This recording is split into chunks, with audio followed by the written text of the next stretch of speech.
Things are bleak, folks. Sea levels have risen to the point that the last bastions of humanity are tiny, separated island states. The current president is the Coca-Cola Corporation, and they rule with an aluminum fist. Welcome to Shadows of Doubt. You take on the role of a private investigator in a procedurally generated cyberpunk city, wherein you solve crimes or commit them to earn a massive profit, and perhaps most importantly, a better social credit score. Climb that social credit ladder, and you might just be allowed to retire in the fields, the fanciest retirement home money can buy. But it's rough out here for a PI.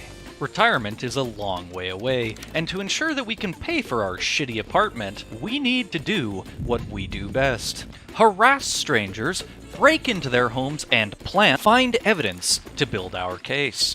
Murder cases are where the big bucks are, so it's time to put on your 4 times magnified glasses because we're looking for clues. Every piece of information you can gather on someone is useful. If you've got a prime suspect, but you only have a name, it's up to you to build out that suspect's profile. Get a picture. Find out where they work. How much are they being paid? The detail here is fucking insane. Cases can balloon in their scope, to the point that you might be left scratching your head at the wide tree of details and all the individual pieces of evidence you've acquired. That is, until the neurons in your brain fire and a pattern begins to emerge. Unfortunately, we can't convict on hearsay and circumstantial evidence alone.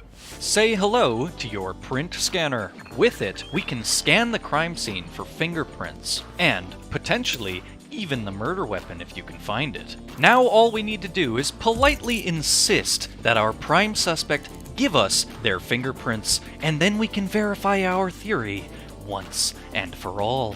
I absolutely adore that you have to map the details of a crime on your case board yourself.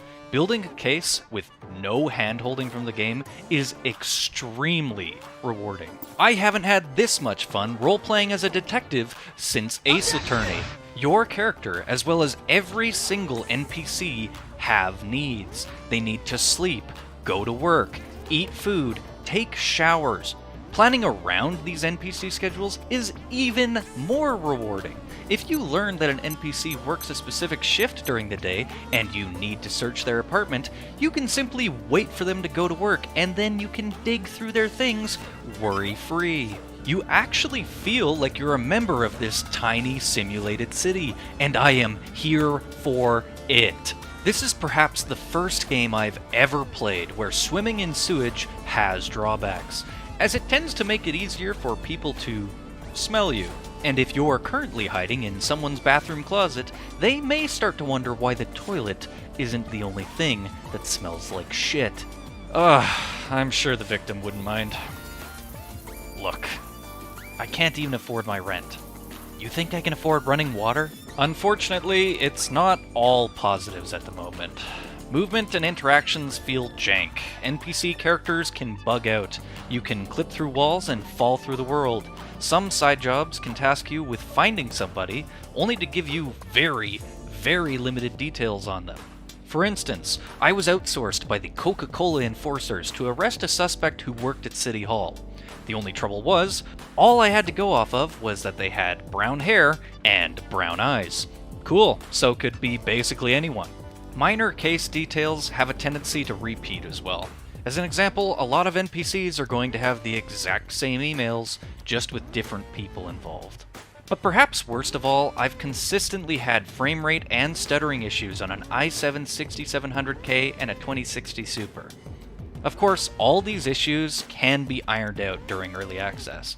Optimization especially is at the top of the devs list, but it's still worth calling out if you're looking to buy in right this second and are looking for a fully polished experience. But honestly, I'd consider all of those very minor gripes with an early access release that is far more feature complete than most. And I have no problem recommending the game in its current state. The amount of fun and satisfaction I've had has easily overshadowed any issues I've encountered. As it stands, Shadow of Doubt is no doubt worth the money. If you're looking for a deep detective immersive sim with very little hand-holding, that also happens to be set in a simulated noir cyberpunk city block, look no further, because you literally won't find anything else like it.